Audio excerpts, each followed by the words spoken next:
देखो शालिनी, मैंने साड़ी की फॉल लगा दी है और मैंने सूट की अच्छे से तुरपाई भी कर दी है। तुम दोनों का बहुत बहुत शुक्रिया। तुम दोनों की वजह से मेरा दर्जी का काम कितनी जल्दी हो जाता है, वरना अकेले ये सब कर पाना मेरे लिए बहुत मुश्किल था।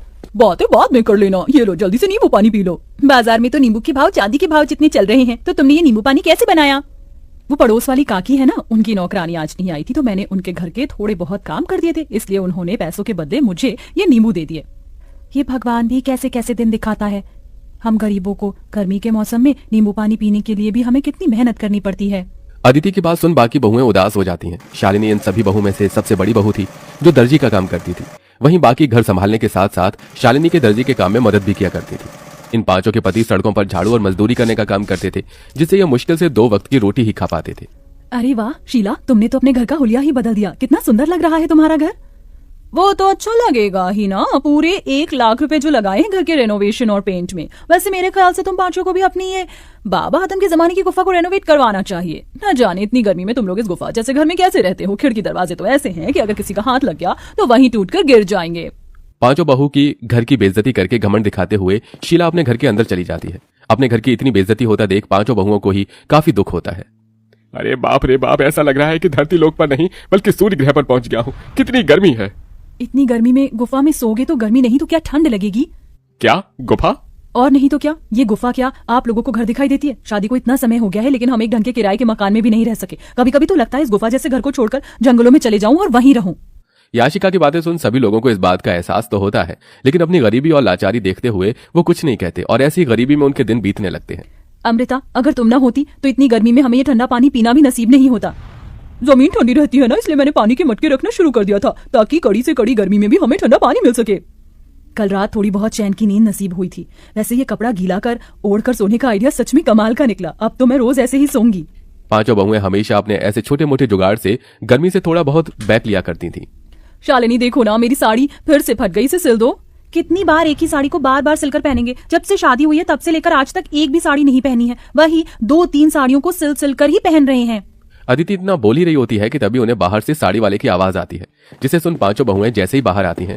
अरे भाई साहब, ये नीली वाली साड़ी दिखाइए। अरे बहन जी, आप लोग वहाँ क्यों खड़ी हैं? देखिए मेरे पास एक से बढ़कर एक साड़ियाँ हैं, बनारसी, सूती, लखनवी, जरी वाली। बताइए कौन सी साड़ी दिखाऊं? अरे भाई साहब जी, आप किन से साड़ी लेने के लिए पूछ रहे हैं जो एक ही फटी हुई साड़ी को सिल कर पहनती हैं? इनकी एक सूती की साड़ी लेने की तो औकात नहीं है। ये क्या ही महंगी साड़ियाँ लेंगे। अपनी पड़ोसन मोना और अलीशा को अपनी इतनी बेइज्जती करता देख पांचों बहू की आंखों में आंसू आ जाते हैं और वो सीधा घर के अंदर चली जाती हैं। पांचों बहुएं इस गर्मी और गरीबी से परेशान हो चुकी थी। पांचों बहुएं आंगन में बैठ एक दिन झाड़ू बर्तन कपड़े कर रही होती हैं कि तभी अचानक जोरों से हवाएं चलनी शुरू हो जाती हैं। लगता है बहुत जोरों से तूफान आने वाला है। चलो जल्दी घर के अंदर चलते हैं। पांचों बहुएं जैसे ही घर के अंदर जाने लगती हैं कि तभी तेज आंधी की वजह से उनके घर की छत उड़ जाती है और साथ ही साथ उनके घर की दीवारें भी टूटकर बिखर जाती हैं। हे भगवान, ये तूफान गाँव में नहीं बल्कि हमारी जिंदगी में आया। अब हम लोग कहाँ रहेंगे? अपने घर के टूट जाने की वजह से पांचों बहुएं बहुत रोती हैं।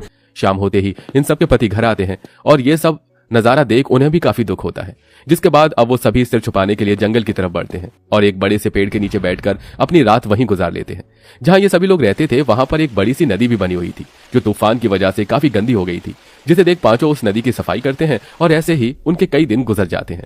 कभी कभी तो मन करता है इसी नदी के अंदर कूदकर जान दे दूं, कम से कम इन चीजों से छुटकारा तो मिलेगा। अमृता, ये तुम कैसी बातें कर रही हो? जिंदगी का तो नाम ही संघर्ष है, हम लोग ऐसे हार नहीं मान सकते। शालिनी की बात सुन नदी किनारे बैठी सभी बहुओं की आंखों में आंसू आते हैं। तभी उनके आंसू नदी के अंदर जा गिरते हैं। उनके आंसू जैसे ही नदी के अंदर जाते हैं तो नदी के अंदर एक सुनहरी रोशनी चमकती है और देखते ही देखते उनके सामने नदी की रानी बाहर आती है। कौन हो तुम? मेरा नाम नंदिनी है और मैं इस नदी की रानी हूँ। तुम पांचों ने मेरी नदी को साफ किया, यहाँ आसपास सफाई रखी और आज तुम लोग बैठकर ऐसे रो रहे हो। बताओ तुम लोग क्यों रो रहे हो? उस रानी की बात सुन सारी बहुएं उसे सारी बात बताती हैं, जिसे सुन वो रानी पांचों बहू को अपने साथ नदी के अंदर ले जाती है। उस नदी के अंदर की जमीन, मछली, घर सब कुछ घास का बना हुआ था। ये सब देख पांचों बहुएं बहुत हैरान होती हैं। ये सब हकीकत है या कोई सपना? ये सपना नहीं, हकीकत है। ये घास जादुई घास है जिसकी मदद से तुम लोग कुछ भी बना सकते हो और वो चीज बिल्कुल असली चीज की तरह ही काम करेगी। तुम लोग चाहो तो यहाँ से ढेर सारी जादुई घास ले जा सकते हो। नदी की रानी, आपका बहुत बहुत। पांचों बहुएं उस जादुई नदी के अंदर से ढेर सारी जादुई घास लेकर आती हैं और सबसे पहले उन जादुई घास से अपना घर बनाने लगती हैं। क्या इस घास से हम लोगों का घर बन पाएगा? ये मामूली नहीं जादुई घास है। नदी की रानी ने कहा था कि इस घास से बनी हुई सभी चीज असली चीजों की तरह ही काम करती है। क्या पता ये घास का घर भी हमारा असली घर हो। पांचों बहुएं कुछ घंटे के अंदर एक बहुत बड़ा सा घास का घर तैयार कर देती हैं, जिसमें वो पांचों अलग अलग कमरे भी बनाती हैं। साथ ही साथ वो बाथरूम और रसोई घर भी बनाती हैं, जिसमें घास का चूल्हा, घास के बर्तन और कमरों में घास का पलंग, कुर्सी। जादुई घास होने की वजह से सारी चीज असली चीजों की तरह बिल्कुल मजबूत हो चुकी थी। मुझे तो यकीन ही नहीं हो रहा कि हम लोग अपने घर के अंदर खड़े हैं, वो भी एक ऐसा घर जो असली घर से भी ज्यादा मजबूत और अच्छा हो। अब तो हम यहाँ आराम से रहेंगे। जादुई घास होने की वजह से हमारा ये घास का घर भी कितना ठंडा है। अब तो यहाँ हमें बिल्कुल भी गर्मी नहीं लगेगी। पांचों बहुएं अपने अपने पतियों के साथ आराम से घर में रहती हैं और ऐसे ही कुछ दिन गुजर जाते हैं। सच में अब तो हद हो गई है। मन कर रहा है ये बची कुची साड़ी ले जाकर फेंक दूं। क्या हुआ अदिति, तुम इतने गुस्से में क्यों हो? गुस्सा ना करूं तो खुशी के मारे नाचूं। उस दिन तुमसे साड़ी सिलवाई थी, देखो आज फिर से ये साड़ी फट गई। अदिति की बात सुन शालिनी के मन में एक ख्याल आता है, जिसके बाद शालिनी दोबारा उस जादुई नदी के अंदर जाती है और वहां से ढेर सारी जादुई घास लेकर आती है और अपनी सिलाई मशीन पर बैठकर कुछ घंटे के अंदर ही घास की बनी हुई 5 साड़ियां तैयार कर देती है। साड़ियों के बॉर्डर पर वो तरह तरह के फूल भी लगाती है, जिसके बाद अब जैसे ही पांचों बहुएं उस घास की साड़ियों को पहनती हैं, इस घास की साड़ी को पहनकर तो ऐसा लग रहा है कि मानो जैसे मैंने रुई की साड़ी पहन रखी हो। अब इन घास की साड़ियों में हमें बिल्कुल भी गर्मी नहीं लगेगी और हम आराम से रहेंगे। पांचों बहुएं उस घास की साड़ियों को पहनकर काफी खुश होती हैं।